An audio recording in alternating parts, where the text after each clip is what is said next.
Folks, welcome back to the Shacknews stage here at Indie Heaven. I'm here with Don, and we're going to be talking about Black Future 88. Don, how are you? Are you enjoying your E3? I'm having so much fun. This is fantastic. Fantastic. Did you get a chance to go actually into the convention hall yet? No, that sounds. I hear it's really hot out. So it is really hot out. Like I'm wearing black pants and a long sleeve, and walking up here, I was like, "Why did I do this? Yeah. Oh my god!" I'm all black, and just the darkness and the. Right. Yeah. Shadows must envelop me. It's good for me. I get that. Yeah. No, I get that. So, enough about the sun. Let's talk about your game. So what is your game? Give me a little elevator pitch about it. So Black Future 88 is a hardcore action roguelike. It's set in an alternate version of 1988 where you only have 18 minutes left to live. It takes place after a nuclear catastrophe, and you're climbing the tower on basically a suicide revenge mission, and the things that you think are the enemies are not really enemies. And it's really about the friends you make along the way. Oh, that's so heart-touching. It turns out the tower itself is alive. So as you leave things on the ground, like money or drugs or ammunition, the tower will actually consume it, and it'll make itself stronger. So as you're having a roguelike experience, so is the tower, and the tower is picking buffs for itself. So it might send out hunters, it might poison the rain or poison the water, and it might make enemies explode when they die. There's a lot of really bad things to throw at you. Okay, so each gameplay is 18 minutes long? Is that how it works? It's so I don't know anything about football, but I think it's like football time. So time, sometimes it stops, sometimes you spend time like currency. Okay. Sometimes you gain it back. It's basically just a resource for you to manage, but when it gets down to zero, that's pretty bad. Your heart explodes. Okay, so we're working in like that crank type thing. Kind of crank time. Okay, so, crank time. I like crank time. It's basically a resource for you to manage, like your health.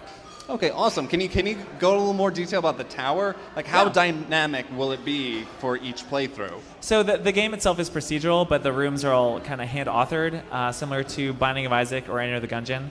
So the tower itself is built, it's all continuous, so there's no loading screen. Once you're in, the tower is there and it's ready to go.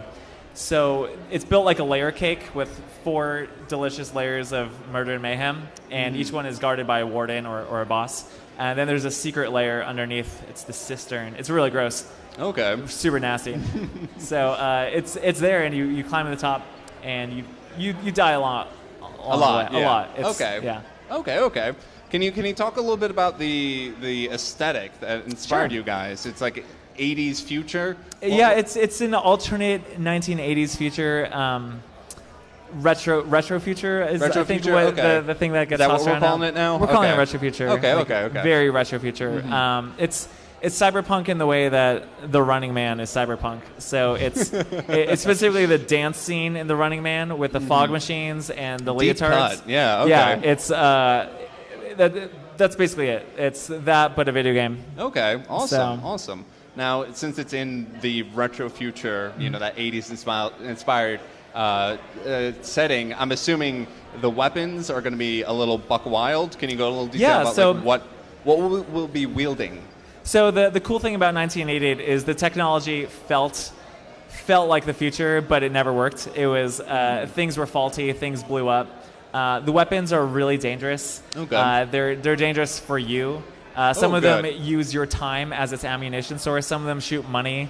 There's one new weapon called the Vapor Smelter that it's extremely hot, but also emits explosive gas around you.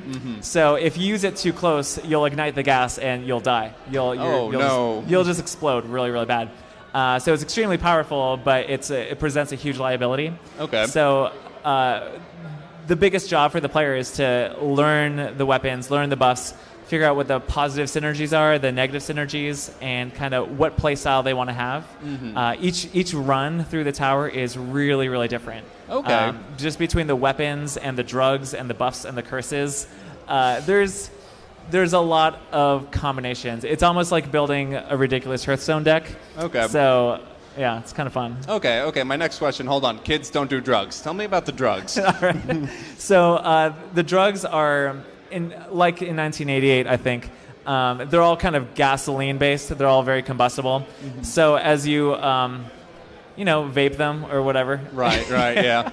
RoboCop 2 is a strong strong drug reference, just like when they took the drug dealer robot brain and put it into the robot and fed it drugs. Yeah. So I saw that movie when I was way too young, but so it left a mark on me. But as you there's a drug dealer. It's like a shopkeeper, and there's also shopkeepers, but it costs money to talk to him unless you're addicted, because then he knows you're like not a narc.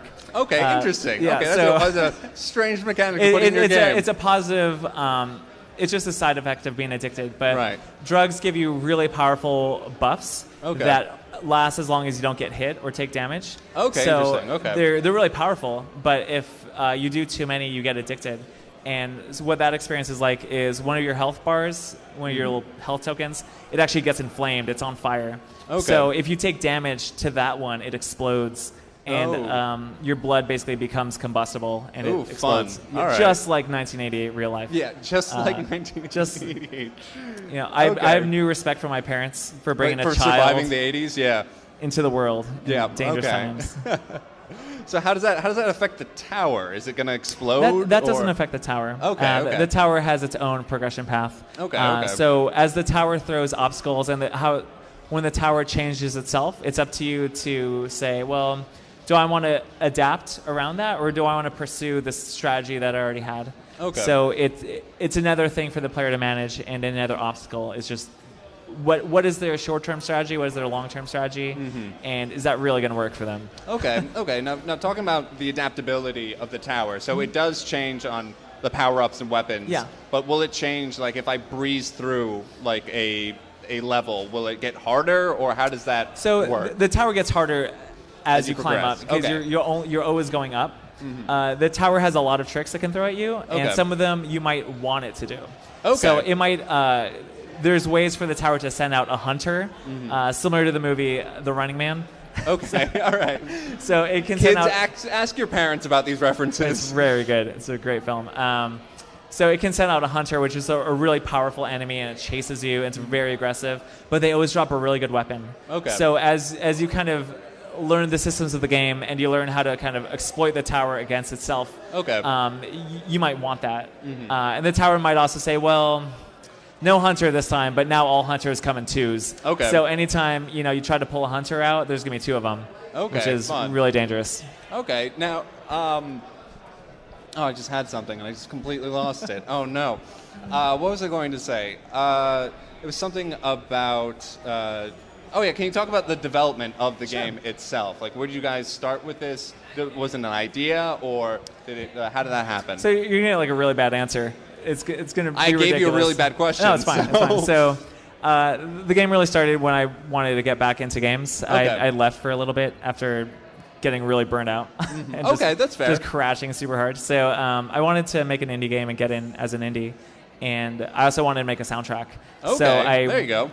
I kind of started, I play a lot of action roguelikes because I like the short play session. And I really want to make music, but I don't really know what that is. Right, so okay. I let the two inform each other. It was a really organic process, a really organic design. I don't write things down. I'm not organized at all. So, I just kind of let them inform each other until there was a cohesive vision of kind of what the game was. And then it's like, all right, let's really double down on this. Okay, I think it's really cool that you felt burnt out and you're like, I need to make a thing. Yeah, I'd switched therapeutic. I switched industries and gotten into like financial tech, and it was. Okay. It was as exciting as it sounds. It was fine. I learned a lot, but I wanted something more visual, and just to use my powers for good. In a way. Yeah. Well, you're definitely doing good with your drug-fueled tower. Can you talk a little bit about the progression in the game? So Sure. if my 18 minutes are up, my heart explodes or whatnot. When I start over, do I bring anything back with me, or is it a clean slate for each playthrough? It is a clean-ish slate. Clean-ish. Okay. So when you die, you see everything that you did during that run. So every time you fire a gun, every time you dash, every time you kill an enemy, you earn experience. Right. So you basically rank up and you unlock things that can now happen in the tower. Okay. So it might be really complicated weapons like the Vapor Smelter that's super powerful but will probably kill you. Or it might be new abilities for the tower, or it might be a shortcut through the tower. there's a lot of characters that you can unlock. There's 5 playable characters and a secret 6th one. Ooh, okay. All right. So, and they're not better. They're just more nuanced. They're just different. They're different. Okay. So they kind of require different play styles that might be higher risk reward. So the game generally presents you with very safe options to begin with. Okay. But then it gives you things that aren't necessary to be the game, but are definitely really cool and fun. And Right.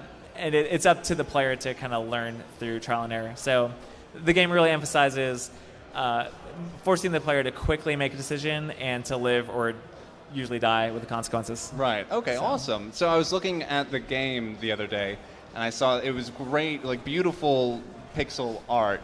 But the lighting effects on the weapons, which is very beautiful. Can you talk about like the art that you wanted to try to use for the game?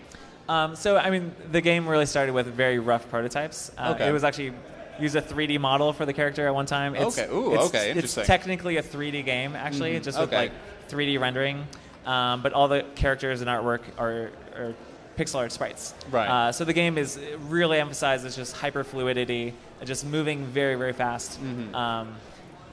So the art style really came about just through trial and error and just trying to find something that's really ultra rich. Okay. And the thing is, I'm not really an effects designer. Okay, so right. My background is more in coding and programming and graphics programming. So kind of defaulting to like big, highly visual effects like that was easy for me. Okay, good. All right. And it was also a substitute because like we're just a super small group of people trying to make a game, and that's well, it looks gorgeous. So thanks. you pulled it off. Yeah. It's a really unique take on, I guess, pixel art and cyberpunk. Okay, awesome, cool. Have you gotten a chance? Did players get a chance to play it yet, or are you guys still holding on to it? Oh no, it's they can play it basically at shows. We're at PAX East. That was played a lot of the game. It's pretty intense. Okay. And then it's here for press. How's the reception been for it, if you don't mind me asking? It's been really good. The game is technically at alpha, so there's a few things to work through. Right. But we're targeting this year for release. Cool. We've announced for PCs, and it's been really amazing to work on. Actually. Cool. I'm really awesome. lucky. Awesome. So is it just going to be on PC, or are the consoles going to... No, we want to bring it to every man, woman, cat, dog, and child on the planet. Every man, woman, cat, dog, and child. Well, thank you for that. But we've only announced for PCs. Okay. And I think there's going to be some announcements later on, but that's all we've announced for. Okay, awesome. Cool. So, Don, thank you so much for coming on. Thank you. It's great. I can't wait to play your game. Folks, thank you for hanging out with us. So we're going to sign off for a little bit, get settled, drink some coffee and whatnot. So we'll be right back, so stay tuned.